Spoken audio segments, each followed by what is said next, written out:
Today we're going to be looking at the free will defense by Alvin Plantinga. This is a response to the problem of evil as outlined by J.L. Mackie and as I explained in my last video. If you haven't read that or watched that video, you should do that now. This is a controversial topic, so what I'm going to do is simply present the arguments and then allow you to decide whether Plantinga has met the burden of proof to disprove Mackie's problem of evil at the end. One more quick preface before we get going. This is a basic introduction to the free will defense. If you want something more in-depth, go ahead and read The Problem of Evil by J.L. Mackie or The Free Will Defense by Alvin Plantinga. In fact, read them in conjunction. They make most sense together. With that out of the way, let's get started. Before we dig into Plantinga's argument, we're going to have to get some background on some arguments about God and omnipotence. First, the age-old question, can God create a rock he cannot lift? If God could create such a rock, then he couldn't lift it, and so he couldn't be omnipotent.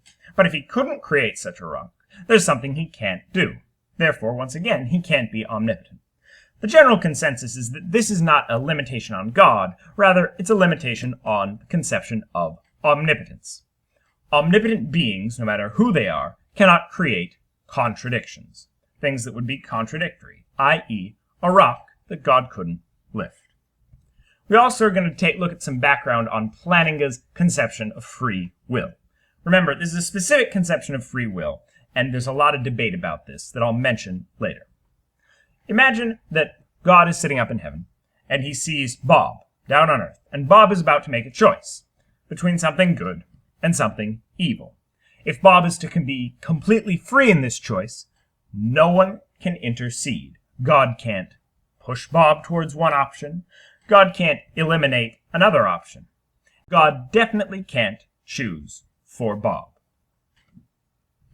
If God chooses for Bob, he isn't free, according to Plantinga. This leads us to something that Plantinga calls Leibniz's lapse. Leibniz envisioned that an omnipotent being could create any possible world. Plantinga says that omnipotent beings cannot create a world where there are contradictions. And he also claims that a world where free beings always choose the good is a contradiction.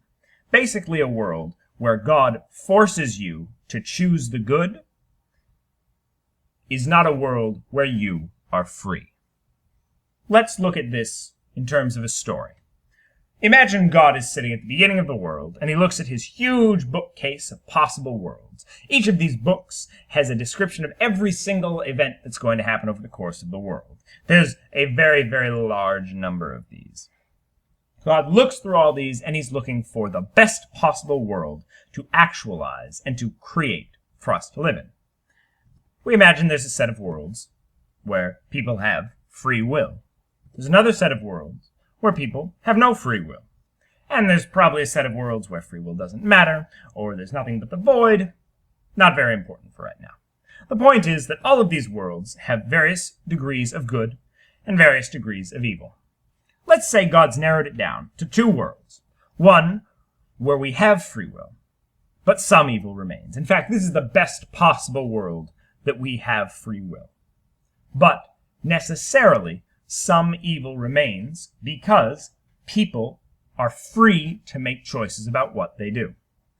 And another world where there's no free will, but everyone always makes the good choice, and there's nothing but good in this world.